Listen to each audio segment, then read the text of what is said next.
بسم اللہ الرحمن الرحیم، السلام علیکم۔ کیپٹل ٹاک میں خوش آمدید۔ ممنون حسین پاکستان کے نئے صدر بن چکے ہیں۔ مسلم لیگ نون نے صدارتی الیکشن جیت لیا، لیکن اس صدارتی الیکشن کے بطن سے ایک سیاسی کشیدگی نے جنم لیا ہے۔ یہ سیاسی کشیدگی آنے والے دنوں میں پاکستانی سیاست میں کیا رنگ اختیار کرے گی، اس پہ آج ہم گفتگو کریں گے۔ ہمارے ساتھ موجود ہیں جناب احسن اقبال صاحب، وفاقی وزیر برائے پلاننگ اینڈ ڈیولپمنٹ، اور ان کے ساتھ ہیں جناب شفقت محمود صاحب، پاکستان تحریک انصاف کے سینئر رہنما اور رکن قومی اسمبلی۔ احسن اقبال صاحب، ممنون حسین صاحب جیت گئے، آپ کو مبارک ہو، بہت بڑی انہوں نے فگر میں کامیابی حاصل کی ہے، لیکن تین پارٹیوں نے بائیکاٹ کیا، پیپلز پارٹی نے، کاف لیگ نے، اے این پی نے۔ آپ یہ تسلیم کریں گے کہ یہ جو صدارتی الیکشن ہے، آپ جیت تو گئے لیکن بہت ہی کنٹروورشل صدارتی الیکشن تھا؟ نہیں، میں سمجھتا ہوں کہ قطعاً کنٹروورشل نہیں ہے۔ ہمیں بڑا افسوس ہے اور دکھ ہے کہ پیپلز پارٹی نے ایک غیر سیاسی اور غیر جمہوری فیصلہ کیا۔ انہیں الیکشن میں حصہ لینا چاہیے تھا، چونکہ اس میں دیر واز نتھنگ انکانسٹیٹیوشنل۔ آئین کے مطابق 9 جولائی اور 9 اگست کے درمیان کسی تاریخ کو الیکشن ہو سکتا تھا۔ خواجہ آصف صاحب نے فلور آف دا ہاؤس یہ بات بتائی کہ انہوں نے خورشید شاہ صاحب کو بھی اعتماد میں لیا اور انہوں نے کہا کہ ہمیں 30 جولائی اگر الیکشن کی ڈیٹ فکس ہوتی کوئی اعتراض نہیں ہوگا۔ یہ بعد میں نہ جانے وہاں پر کون سے گروپس نے ہائی جیک کر لیا سارا عمل۔ مجھے یہ لگتا ہے یا تو کوئی رضا ربانی صاحب سے مخاصمت رکھنے والے لوگ ہیں جو نہیں چاہتے تھے کہ ان کا ایک قد کاٹ بنے۔ دیکھیے، رضا ربانی صاحب حصہ لیتے ہمارے ساتھی ہیں، چارٹر آف ڈیموکریسی میں ٹیم میں تھے، تو ان کا بھی ایک قد بنتا کہ وہ ایک صدارتی امیدوار کے طور پہ اچھے خاصے ووٹ حاصل کرتے۔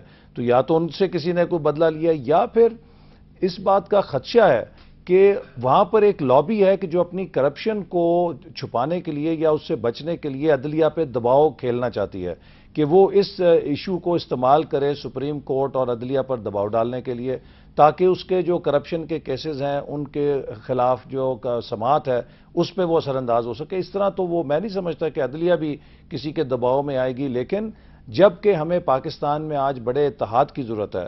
حامد صاحب، آپ کل کے واقعات، ڈیرہ اسماعیل خان کے جیل پہ جو واقعہ ساری قوم نے دیکھا، وہ اس بات کی یاد دلاتے ہیں کہ ابھی جو ہمارے خطرات ہیں، جو ہمارے چیلنجز ہیں، وہ ابھی ختم نہیں ہوئے ہیں، اور ہم نے سب نے مل کر پاکستان کو توانائی کا بحران ہے، معاشی بحران ہے، لا اینڈ آرڈر کا بحران ہے، اس میں کام کرنے کے لیے، اس سے ملک کو نکالنے کے لیے ہمیں یکجہتی کا مظاہرہ کرنا چاہیے۔ البتہ آج ایک مائل سٹون ہوا ہے جس کے لیے میں پوری قوم کو مبارکباد دیتا ہوں۔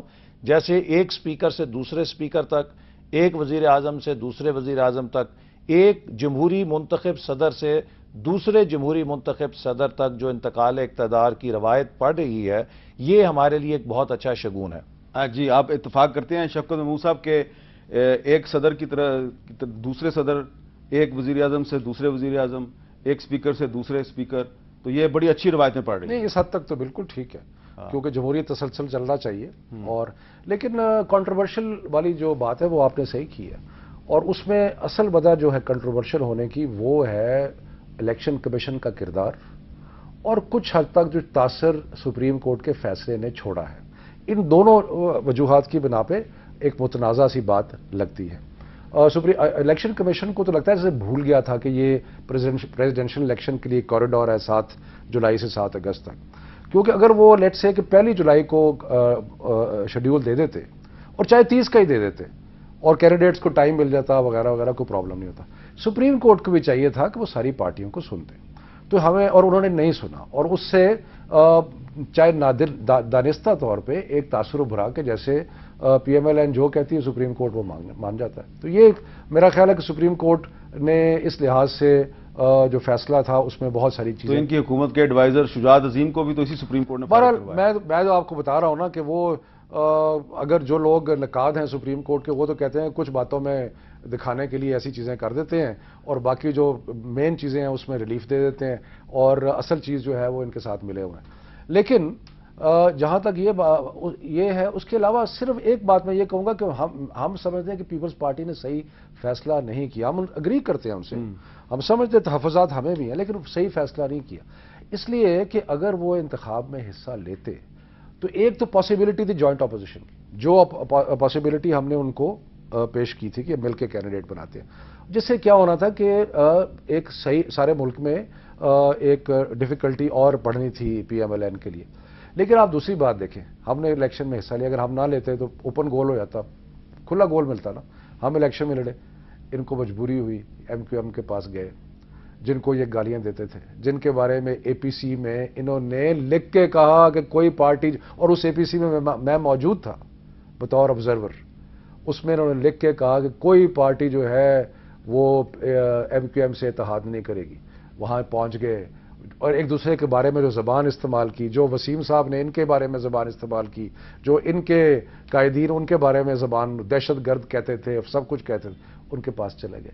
تو یہ الیکشن میں رہنے سے جو ان کے تضادات، آپ کو یاد ہے عمران خان نے شیخ رشید کے بارے میں کیا زبان استعمال کی تھی؟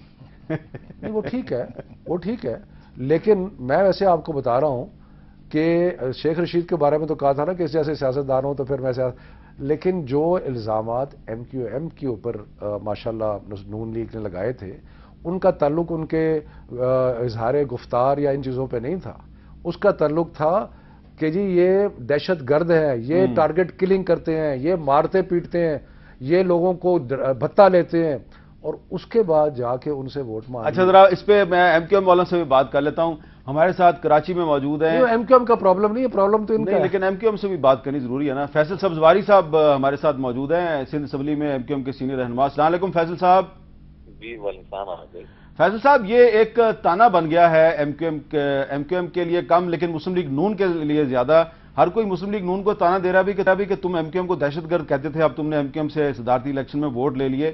میرا سوال آپ سے یہ ہے کہ کیا یہ تاثر درست ہے کہ ایم کیو ایم نے مسلم لیگ نون کی حمایت اس لیے کی کہ وہ چاہتی ہے کہ جو موجودہ وفاقی حکومت ہے وہ ڈاکٹر عمران فاروق کے مرڈر کیس میں برطانوی حکومت کے ساتھ تعاون نہ کرے؟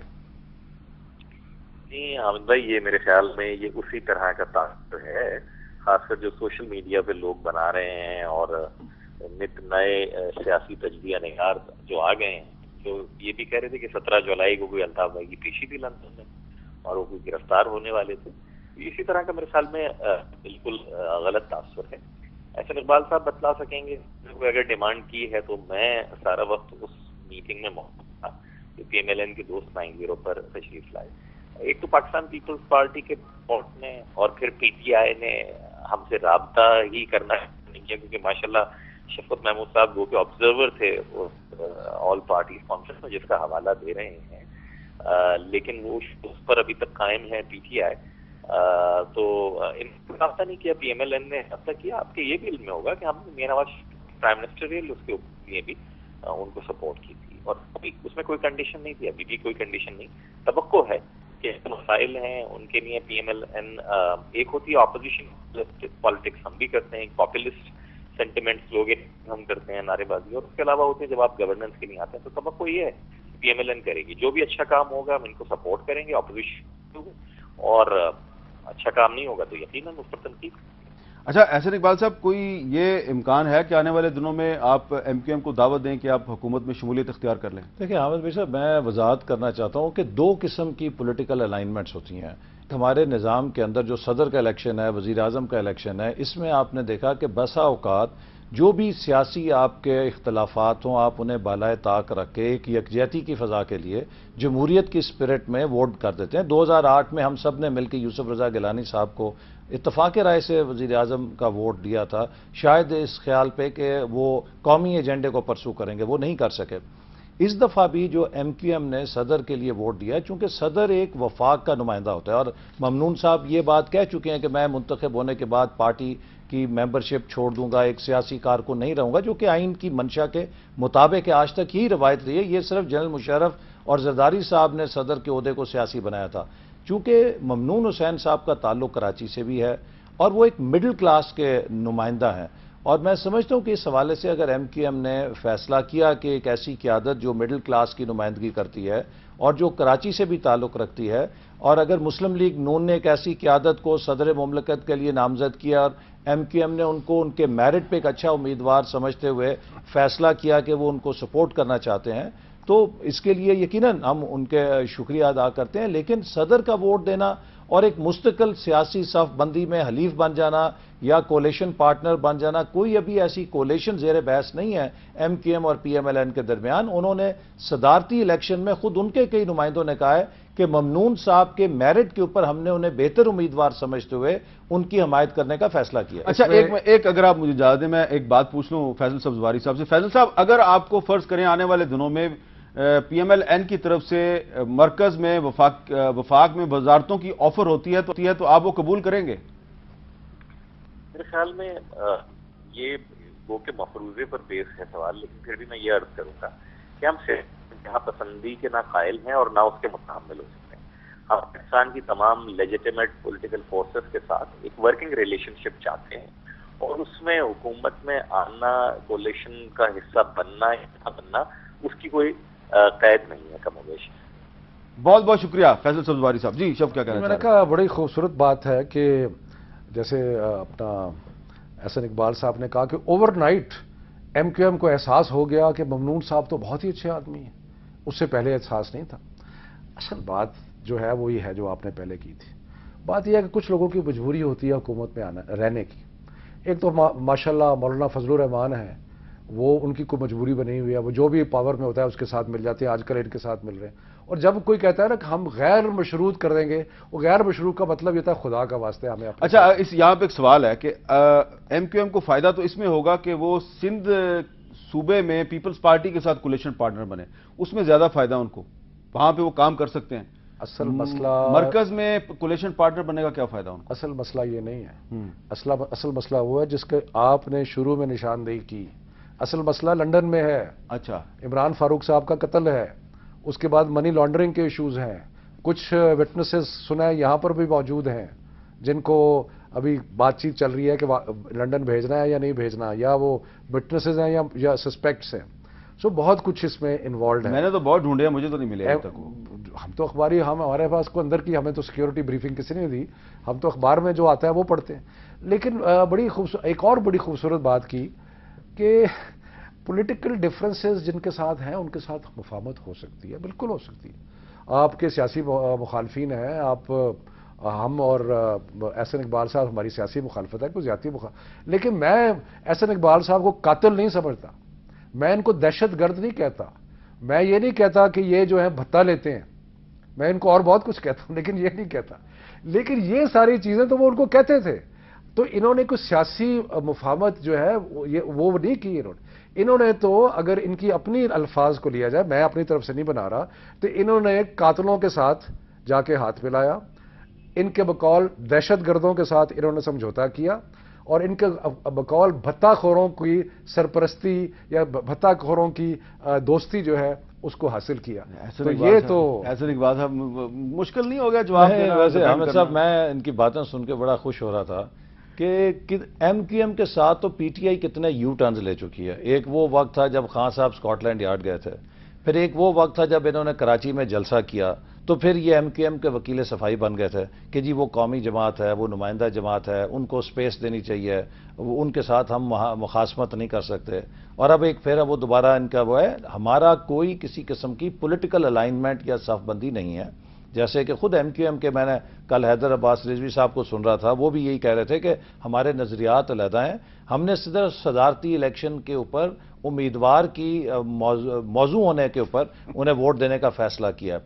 لیکن ہیونگ سیڈ دس، میں سمجھتا ہوں کہ ہماری کوشش یہ ہوگی کہ MQM کے ساتھ کوئی ہم سیاسی اتحاد نہیں کرنے چلے، لیکن ملک کی جتنی سیاسی قوتیں ہیں جس میں PTI بھی شامل ہے، اور میں اس بات کی یقیناً تعریف کروں گا کہ انہوں نے کم از کم پولیٹیکل پروسیس میں حصہ لیا ہے، اور اسی قسم اگر یہ پولیٹیکل پروسیس میں حصہ نہ لیتے آج تو آج کے صدارتی الیکشن کو لیجیٹیمیسی نہ ملتی، انہوں نے آپ کو لیجیٹیمیسی دی ہے۔ نہیں، ایک منٹ، اگر ہم حصہ نہ لیتے تو یہ جاتے ہیں MQM کے پاس، اگر ہم حصہ نہ لیتے نہیں شفقت صاحب یہ تو مانے کہ آپ کی پارٹی بھی کنفیوز ہے، آپ ایک طرف اعتراض کر رہے ہیں، دوسری طرف آپ الیکشن میں حصہ لے رہے ہیں۔ بالکل کنفیوز نہیں ہے، ہم نے یہ کہا کہ ہمیں پروسیس جو ہے اس پہ بہت اعتراض ہے، لیکن ہم اوپن گول نہیں دیں گے۔ اگر آپ ذرا غور، ان کے تضادات کتنے کھل کے سامنے آئے ہیں ہمارے اس میں شامل ہونے سے، اگر ہم شامل نہ ہوتے سیاست کھیل لیا آپ نے ان کے ساتھ تو نظر نہیں آ رہا آپ کو، نظر نہیں آ رہا۔ ہم تو ان کے مشکور ہیں کہ انہوں نے پولیٹیکل پروسیس کا حصہ لیا اور پیپلز پارٹی کی طرح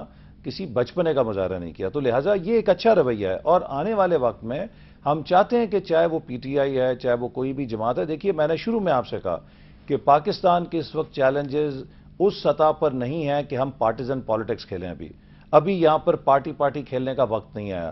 اس وقت ہمیں اپنی قومی سیاست کی سمت ٹھیک کرنی ہے، ملک کی سمت ٹھیک کرنی ہے. جو چیلنجز ہیں وہ ہم سب کے قد سے بہت بڑے ہیں. اگر اس وقت کوئی پاکستان کی پارٹی کھڑی ہو کر یا کوئی ادارہ کھڑا ہو کر یہ کہہ سکتا ہے کہ وہ ان تمام چیلنجز سے تنہا مقابلہ کر سکتا ہے تو میں بہت بڑا سوالیہ نشان سمجھوں گا. اس وقت یہ ایک ایسا موقع ہے جیسے آپ کو ڈیرہ اسماعیل خان کے واقعے نے سبق دیا, جیسے ہم توانائی کے بحران کو دیکھ رہے ہیں. 250 قیدی بھاگ گئے ہیں وہاں سے. دیکھیے نا, وہ ایک پورا اٹ واز اے وار. 250 قیدی, یعنی کہ جس طرح ایک حملہ ہوتا ہے کہ فوجیں حملہ کرتی ہیں, ہمارے ملک کے اندر اس طرح کے حالات ہیں. یہ ایک بڑی سنگین صورتحال ہے. ان سب حالات سے نبٹنے کے لیے, اور میں ان سے درخواست کروں گا کہ خان صاحب کا میں نے بیان پڑھا کہ جی میں آل پارٹیز کانفرنس میں نہیں آؤں گا. دیکھیے ہم سب کو مل کے بیٹھنا چاہیے, اور یہ میں انہیں یقین دلاتا ہوں کہ جو فیصلے ہوں گے ماضی کی طرح نو ایکشن ٹاک اونلی والا کام نہیں ہوگا. اچھا, جو فیصلے ہم کریں گے ان کے اوپر ہم عمل کریں گے, لیکن ہمیں ایک کلیکٹیو ریزالو کا, ایک قومی یکجہتی کا مظاہرہ کرنا چاہیے ان حالات کا مقابلہ کرنے کے لیے. شوکت صاحب, بڑی اچھی بات ہے. شوکت صاحب سوال, اگر آپ برا نہ منائیں, یہ جو ڈیرہ اسماعیل خان کی سینٹرل جیل پہ حملہ ہوا, 150 ملیٹنٹس نے اٹیک کیا اور 250 سے زیادہ قیدیوں کو بھگا کے لے گئے, جس میں 30 جو ہیں وہ انتہائی خطرناک ہیں. اور یہ خیبر پختونخوا میں یہ واقعہ پیش ہے جہاں پہ پاکستان تحریک انصاف کی حکومت ہے. تو اس واقعے کے بعد بھی آپ دہشت گردی کے خلاف آل پارٹیز کانفرنس کے فیصلے کے بائیکاٹ کے فیصلے پہ قائم ہیں؟ پہلے تو بات یہ ہے کہ یہ بہت ہی تکلیف دہ واقعہ ہے, اور اس پہ کسی نہ کسی کو ضرور اس کا رسپانسبل ٹھہرانا, کیونکہ سنا ہے کہ ان کو کہا, کمشنر کو اطلاع گئی تھی کہ جی یہاں پہ کچھ سیکیورٹی بہتر کریں, تو سنا ہے جیل والوں نے 25 آدمی اور لگا دیے. تو اس سے تو بات نہیں بنتی تھی. 25 آدمی جو لگائے تھے ان کی رائفلیں کام نہیں کرتی, رائفلیں کام نہیں. سو اس کا مطلب ہے وہ اسٹیٹ فیلئر کی جو نشانیاں آپ کو ہر جگہ نظر آتی ہیں وہ وہاں پہ بھی آپ کو اسٹیٹ فیلئر کا. بلکہ میں تو یہ سوچ رہا تھا کہ اتنے جو اگر خطرناک قیدی تھے تو ان کو وہاں رکھا کیوں گیا, ان کو پاکستان کی مختلف جیلوں جو ہیں ان پہ شفٹ کیوں نہیں کیا گیا. سو وہ ایک بڑی بہت ساری باتیں ہیں جن میں سمجھتا ہوں کہ بالکل یہ بھی ایک طریقہ ہوتا ہے کہ ایسی جیل میں رکھو ان کو, اپنے بندوں کو جہاں سے نکالنا آسان ہو. بہرحال مقصد یہ ہے کہ جس نے بھی یہ کیا ہے یا جس کی بھی کوتاہی یا لاپرواہی ہے, میں تو ذاتی طور پہ سمجھتا ہوں کہ پوری انکوائری ہونی چاہیے اور اس کا تعین کر کے سزا دلنی چاہیے, کیونکہ ادروائز اسٹیٹ فیلئر کو جب تک ہم اریسٹ نہیں کریں گے بات آگے نہیں بڑھے گی. ایک تو بات ہی ہوگی, اور اس میں میرا خیال ہے کہ خیبر پختونخوا کی پولیس سب نے بہت قربانیاں دی ہیں, ان کو بھی اکنالج کرنا چاہیے کہ انہوں نے, میرا خیال ہے فرنٹ لائن سولجرز ہمارے وہ ہیں, اور ان کے میرا خیال ہے کئی 100 کی تعداد میں لوگ. اگر جو بنو جیل بریک ہوئی تھی جی ہاں, اس کی انکوائری رپورٹ کو پبلک کر دیا جائے تو مناسب نہیں ہوگا تاکہ آئندہ کوئی جیل بریک نہ ہو؟ میں تو اس چیز کے کلی طور پہ حق ہوں کہ جو ریاست کے اندرونی معاملات ہیں وہ ٹرانسپیرنٹ ہونے چاہیے. میں سمجھتا ہوں کہ ریاست کے جو معاملات کو خفیہ رکھنے کا رواج ہے اس سے کوئی بہتری نہیں ہوتی, وہ کوئی برائی کی طرف جاتے ہیں. باقی جو آپ کے فارن ریلیشنز ہیں یا باقی وہ علیحدہ چیز. یہ جو آپ باتیں کر رہے ہیں یہ آپ کو اے پی سی میں آ کے نہیں کرنی چاہیے. اب فرق یہ ہے, عمران خان صاحب کی بات کو تھوڑا سا لوگوں نے اس میں ایک خاص قسم کا زاویہ تھا جو کہ لوگ مس کر رہے ہیں. انہوں نے کہا جی اے پی سی ہم اٹینڈ کر لیں گے, لیکن اے پی سی ہم نے پہلے بھی اٹینڈ کی اور ان کو نتیجہ نہیں نکلتا. پر انہوں نے کہا کہ جو مین سٹیک ہولڈرز ہیں ان کے ساتھ آپ بند کمرے میں بیٹھے ہیں, کیونکہ بند کرنے کا کمرے کا مطلب کیا ہے؟ مطلب یہ ہے کہ اگر کوئی ایسی انفارمیشن ہے, مثال کے طور پہ اگر یہ ہے کہ جی ڈرونز کے بارے میں اگر آپ نے کوئی سمجھوتا امریکہ سے کیا ہوا ہے تو ہمیں بتائیں وہ سمجھوتا کیا ہے, کیونکہ امریکہ سے جو کتابیں آ رہی ہیں ان میں لکھا جا رہا ہے کہ جناب سمجھوتا ہوا ہے. ابھی میرا خیال ہے ریسنٹلی ایک آئی ہے اس میں بھی لکھا ہوا ہے کہ پاکستانی مشرف صاحب نے تو ایز مچ سو اکنالج بھی کر لیا. دوسرا, اگر کسی اور گروپ کے ساتھ اگر کوئی کسی قسم کا کوئی اس کسی پہ ہاتھ رکھا ہوا ہے یا کسی کو سپورٹ کیا جا رہا ہے جو کہ کسی دہشت گردی یا فرقہ واریت میں انوالوڈ ہے, وہ ہمیں بتایا جائے بند کمرے میں. اگر کوئی بیرونی طاقت ایسی ہے جو کہ پاکستان کے اندرونی معاملات میں انٹرفیئر کر رہی ہے, جو کہ آپ ایک بڑے جگہ پہ بات نہیں کر سکتے, تو عمران خان صاحب نے صرف یہ کہا ہے کہ اے پی سی ضرور کریں, لیکن pہلے اب مجھے اور ہم سب کو جو ہم مین سٹیک ہولڈرز ہیں ان کو آرمی چیف, انٹیلیجنس ایجنسیز, وہ جو اندر کے معاملات ہیں کانفیڈنس میں لیں ہمیں اور ہمیں بتائیں کہ جناب اصل صورتحال ہے کیا. اس کے بعد آپ اے پی سی میں اس کے بعد آپ دیکھیں نا, اے پی سی میں حامد آپ بھی بہت دیر سے اس دشت کی صحرائی کر رہے ہیں. بات یہ ہے کہ اے پی سیز میں کیا ہوتا ہے صاحب, ایک تقریر بازی ہوتی ہے, اس کے بعد ایک مشترکہ سا اعلامیہ جو پہلے سے تیار کیا ہوتا ہے وہ لکھ کے, اور لیکن وہاں گرینڈ سٹینڈنگ جس کو انگریزی میں کہتے ہیں, ہر کوئی اپنی تقریر کے انتظار میں ہوتا ہے, میں تقریر کروں گا وہ اپنا. اصل بات یہ ہے کہ ایک پریکٹیکل جامع منصوبہ دہشت گردی کے خلاف بنانے کے لیے